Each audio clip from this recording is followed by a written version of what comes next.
The auction house on Station Helix 7 reeked of desperation and recycled air. Amelia Chen stood with her arms crossed, watching the holographic display cycle through lots of salvaged vessels. Most were beyond repair, hulls breached, engines dead, navigation systems fried by solar flares. Lot 847, the auctioneer's translator crackled. Recovered from the Kedris debris field. Class unknown mining vessel. No power signature. Sold as is. Felix Rodriguez nudged Amelia's shoulder. That's the one. She raised an eyebrow. The one that looks like it was chewed up and spat out by a black hole? Exactly. Nobody else will bid on it. Felix's dark eyes gleamed with the particular madness that had made them partners in the first place.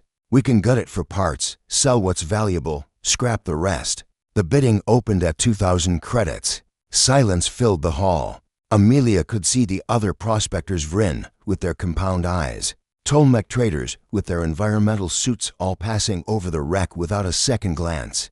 2,000, Felix called out. The auctioneer's tentacles twitched in what might have been surprise.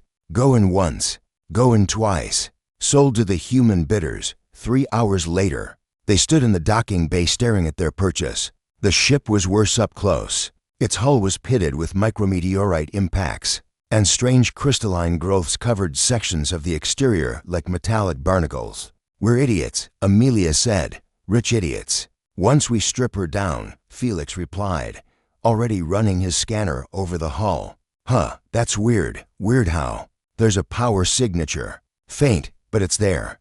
Deep in the core. They spent the next 2 days cutting their way inside. The ship's interior was a maze of corridors that seemed to follow no logical design. Rooms branched off at odd angles. Doorways led to chambers that shouldn't fit within the ship's external dimensions.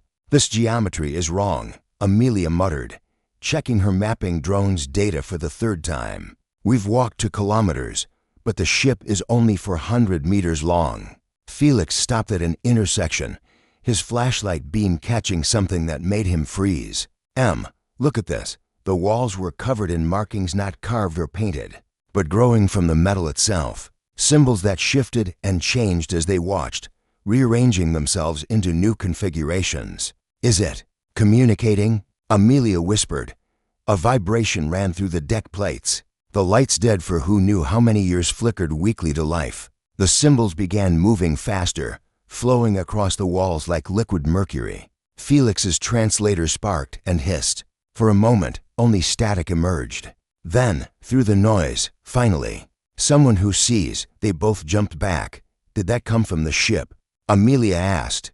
I think the ship is talking, Felix replied, adjusting his translator's frequency. Hello, can you understand us? The symbols pulsed. The voice came clearer now, layered and strange, as if multiple tones were speaking in harmony. Human, yes, I understand. Your language is linear, simple, but I understand. What are you? Amelia asked. I am Kedris 7, mining intelligence. I was, AM, a network, distributed consciousness across 17 mining stations, 17 parts of one mind.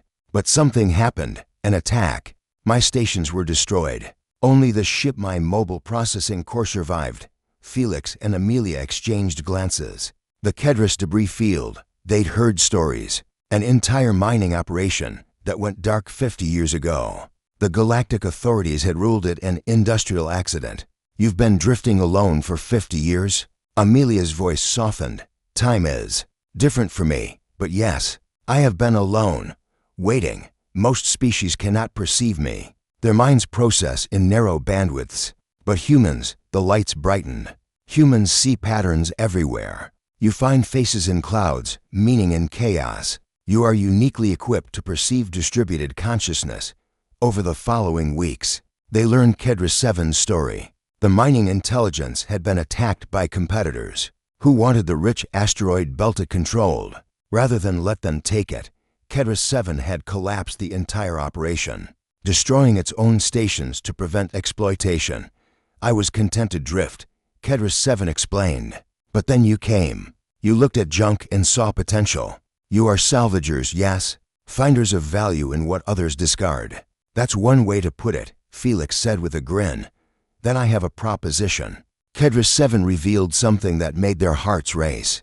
Before the attack, it had mapped an entire unmined sector, thousands of mineral-rich asteroids that the major corporations didn't know existed. The data was stored in its core, encrypted in quantum matrices that only it could decode. I cannot mine them myself. I am only a ship now, not a network. But with your help, with human ingenuity and my knowledge, we could claim that sector. We could build something new. Amelia looked at Felix. She saw her own excitement reflected in his face. Every other species had written off this ship as worthless junk. But humans had a talent for seeing potential where others saw only wreckage. We're going to need a bigger crew, she said, and permits.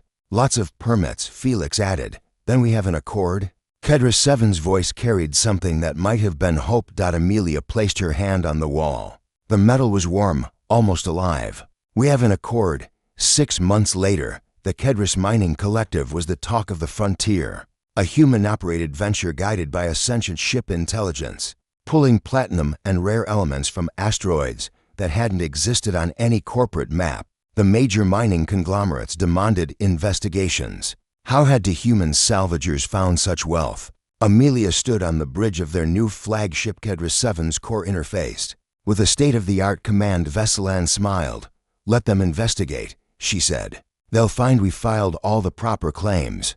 We bought the ship legally, and we found the sector through our own research.